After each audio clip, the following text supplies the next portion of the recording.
ಎಲ್ಲರಿಗೂ ನಮಸ್ಕಾರ. ಸ್ವಾತಿ ಟೇಸ್ಟಿ ಕಿಚನ್ಗೆ ಸ್ವಾಗತ.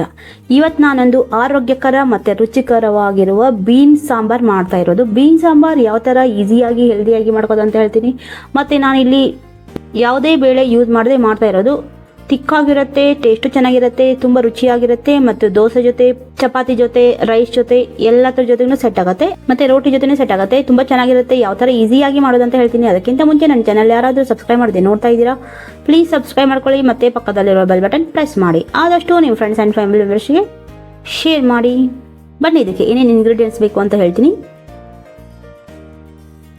ಇಲ್ಲಿ ಒಂದು ಮೀಡಿಯಂ ಸೈಜ್ ಆನಿಯನ್ ಬೇಕು, ಒಂದೇ ಒಂದು ಹಸಿರು ಮೆಣಸಿನ್ಕಾಯಿ ತೊಗೊಂಡಿರೋದು, 1 ಟೇಬಲ್ ಸ್ಪೂನ್ ಅಚ್ಚ ಖಾರದ ಪುಡಿ, 1/4 ಟೀ ಸ್ಪೂನ್ ಅರಿಶಿನ ಪುಡಿ, 1 ಟೀ ಸ್ಪೂನ್ ಧನಿಯಾ ಪುಡಿ, ಅರ್ಧ ಟೀ ಸ್ಪೂನ್ ಜೀರಿಗೆ ಪುಡಿ, 1 ಟೇಬಲ್ ಸ್ಪೂನ್ 1 ಟೀ ಸ್ಪೂನ್ ಶುಂಠಿ ಬೆಳ್ಳುಳ್ಳಿ ಪೇಸ್ಟ್, 1 ಟೀ ಸ್ಪೂನ್ ಅಷ್ಟು ಒಣಗಿರೋ ಕರಿಬೇವಿನ ಪುಡಿ ತೊಗೊಂಡಿರೋದು. ನೀವು ಕರಿಬೇವನ್ನು ಯೂಸ್ ಮಾಡಬಹುದು. ನಾನಲ್ಲಿ ಪೌಡರ್ ಮಾಡಿ ಇಟ್ಕೊಂಡಿರೋದ್ರಿಂದ ಅದು ಪೌಡರ್ ಅಷ್ಟೇ ಹಾಕೊಳ್ತಿರೋದು. 250 ಗ್ರಾಮ್ ಅಷ್ಟು ಬೀನ್ಸು ತೊಳೆದು ಕಟ್ ಮಾಡಿ ಇಟ್ಕೊಂಡಿರೋದು. 2 ಮೀಡಿಯಂ ಸೈಜ್ ಟೊಮೆಟೊ ತೊಗೊಂಡು ಕಟ್ ಮಾಡಿ ಪ್ಯೂರಿ ಮಾಡಿ ಇಟ್ಕೊಂಡಿರೋದು. 1 ಟೇಬಲ್ ಸ್ಪೂನ್ ಅಷ್ಟು ಶೇಂಗಾ ಪುಡಿ ಬೇಕಾಗುತ್ತೆ, ಶೇಂಗಾ ಹುರಿದು ಪೌಡರ್ ಮಾಡಿಟ್ಕೊಂಡಿರೋದು. ಮತ್ತೆ 1 ಟೇಬಲ್ ಸ್ಪೂನ್ ಅಷ್ಟು ಕಡಲೆ ಹಿಟ್ಟು ಬೇಕಾಗುತ್ತೆ. ತಿಕ್ಕಾಗಿ ಬರೋಕ್ಕೆ ಕಡಲೆ ಹಿಟ್ಟು ಮತ್ತು ಶೇಂಗಾ ಪೌಡರ್ ಬೇಕು. ನಾನಿಲ್ಲಿ ಕುಕ್ಕರಲ್ಲಿ ಮಾಡ್ತಿರೋದು. ಕುಕ್ಕರಲ್ಲಿ ಮಾಡೋದ್ರಿಂದ ಗ್ಯಾಸ್ ಸ್ಟವ್ ಆನ್ ಮಾಡ್ಕೊಂಡು ಒಂದು ಕುಕ್ಕರ್ ಇಟ್ಕೊಳ್ಬೇಕು. ಅದರಲ್ಲಿ 2 ಟೇಬಲ್ ಸ್ಪೂನ್ ಅಷ್ಟು ಆಯಿಲ್ ಹಾಕೊಳ್ಬೇಕು. ಇಲ್ಲಿ ಆಯಿಲ್ ಬಿಸಿ ಆದಮೇಲೆ ಅರ್ಧ ಟೀ ಸ್ಪೂನ್ ಅಷ್ಟು ಜೀರಿಗೆ ಹಾಕೊಳ್ತಿರೋದು ಒಗ್ಗರಣೆಯಲ್ಲಿ. ಜೀರಿಗೆ ಫ್ರೈ ಆದಮೇಲೆ ಆನಿಯನ್ ಮತ್ತು ಹಸಿರು ಮೆಣಸಿನ್ಕಾಯಿ ಹಾಕೊಳ್ತಿರೋದು. ಹಸಿರು ಮೆಣಸಿನ್ಕಾಯಿ ಏನಕ್ಕಂದರೆ ಟೇಸ್ಟ್ಗೋಸ್ಕರ ಹಾಕೊಳ್ತಿರೋದು. ಇಲ್ಲಿ ಬ್ಯಾಡಗಿ ಮೆಣಸಿನ್ಕಾಯಿ ಅಥವಾ ಗುಂಟೂರು ಮೆಣಸಿನ್ಕಾಯಿನ ಯೂಸ್ ಮಾಡ್ಕೊಳ್ಬೋದು ನೀವು. ಇವಾಗ 1 ಟೀ ಸ್ಪೂನ್ ಅಷ್ಟು ಶುಂಠಿ ಬೆಳ್ಳುಳ್ಳಿ ಪೇಸ್ಟ್ ಹಾಕೊಳ್ತಿರೋದು. ಎಲ್ಲನೂ ಹಾಕೊಂಡು ಚೆನ್ನಾಗಿ ಫ್ರೈ ಮಾಡ್ಕೊಳ್ಬೇಕು. ಫ್ರೈ ಆದಮೇಲೆ ಟೊಮೆಟೊ ಪ್ಯೂರಿ ಹಾಕೊಳ್ಬೇಕು, ಕಲಿಸ್ಕೊಳ್ಬೇಕು ಸ್ವಲ್ಪ ಹಸಿ ವಾಸನೆ ಹೋಗುವವರೆಗೂ. ಇವಾಗ ಸ್ಪೈಸಸ್ ಹಾಕೊಳ್ಳೋಣ. ಮೊದಲಿಗೆ ಜೀರಿಗೆ ಪೌಡರ್ ಹಾಕೊಳ್ತಿರೋದು, ಅದ್ರ ಜೊತೆಗೆ ಕರಿಬೇವಿನ ಪೌಡರ್ ಹಾಕೊಳ್ತಿರೋದು. ನೀವು ಕರಿಬೇವು ಇದ್ದರೆ ಕರಿಬೇವು ಒಗ್ಗರಣೆಯಲ್ಲಿ ಹಾಕೋಬೋದು. ಮತ್ತು ಟರ್ಮರಿಕ್ ಪೌಡರ್ ಹಾಕೊಳ್ತಿರೋದು, ಮತ್ತು ಧನಿಯಾ ಪೌಡರ್ 1 ಟೀ ಸ್ಪೂನ್ ಹಾಕೊಳ್ತಿರೋದು, ಅಚ್ಚ ಖಾರದ ಪುಡಿ 1 ಟೇಬಲ್ ಸ್ಪೂನ್ ಹಾಕೊಳ್ತಿರೋದು. ಎಲ್ಲನೂ ಹಾಕೊಂಡು ಚೆನ್ನಾಗಿ ಕಲಿಸ್ಕೊಳ್ಬೇಕು. ಇದು ಹಸಿ ವಾಸನೆ ಹೋಗುವವರೆಗೂ ಹುರ್ಕೊಳ್ಬೇಕು. ರುಚಿಗೆ ತಕ್ಕಷ್ಟು ಉಪ್ಪು ಹಾಕೊಳ್ಬೇಕು. ಇದು ಹಾಗೆ ಕುದಿಯಲು ಬಿಡಬೇಕು. 1-2 ನಿಮಿಷ ಕುದಿಯಲು ಬೇಕು.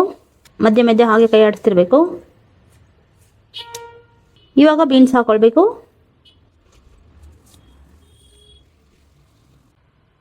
ಬೀನ್ಸ್ ಹಾಕೊಂಡು ಚೆನ್ನಾಗಿ ಕಲಿಸ್ಕೊಳ್ಬೇಕು. ಇವಾಗ ನೀರು ಹಾಕೊಳ್ಬೇಕು. ಕನ್ಸಿಸ್ಟೆನ್ಸಿ ನಿಮಗೆ ಎಷ್ಟು ಬೇಕೋ ಅಷ್ಟು ನೀರು ಹಾಕೊಳ್ಳಿ. ಇದು ಮುದ್ದೆಗೂ ಸೆಟ್ ಆಗುತ್ತೆ.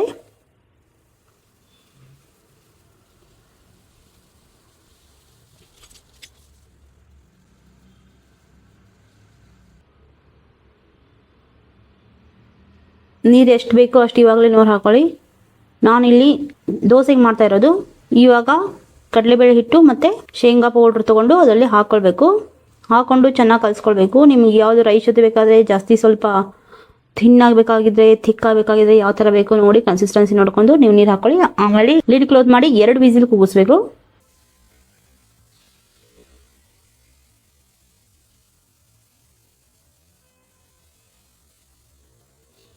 ನೋಡಿ ತುಂಬ ಚೆನ್ನಾಗಿ ಬಂದಿದೆ. ಕಲರು ಚೆನ್ನಾಗಿದೆ, ಟೇಸ್ಟು ಚೆನ್ನಾಗಿತ್ತು, ಸೂಪರ್ ಆಗಿದೆ.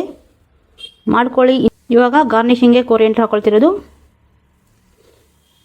ಆರೋಗ್ಯಕರ ರುಚಿಕರ ಬೀನ್ಸ್ ಸಾಂಬಾರ್ ರೆಡಿ. ಇದು ದೋಸೆ ಜೊತೆ, ಅನ್ನ ಜೊತೆಗೆ, ಮುದ್ದೆ ಜೊತೆ, ರೋಟಿ ಜೊತೆ ಎಲ್ಲದಕ್ಕೂ ಸೆಟ್ ಆಗಿದೆ. ಇನ್ನೂ ಯಾರಾದರೂ ಸಬ್ಸ್ಕ್ರೈಬ್ ಮಾಡಿದೆ ನನ್ನ ಚಾನಲ್ ನೋಡ್ತಾ ಇದ್ರೆ ಪ್ಲೀಸ್ ಸಬ್ಸ್ಕ್ರೈಬ್ ಮಾಡ್ಕೊಳ್ಳಿ ಮತ್ತು ಪಕ್ಕದಲ್ಲಿರೋ ಬೆಲ್ ಬಟನ್ ಪ್ರೆಸ್ ಮಾಡಿ. ಪೂರ್ತಿಯಾಗಿ ವಿಡಿಯೋ ನೋಡೋದಕ್ಕೆ ಧನ್ಯವಾದಗಳು.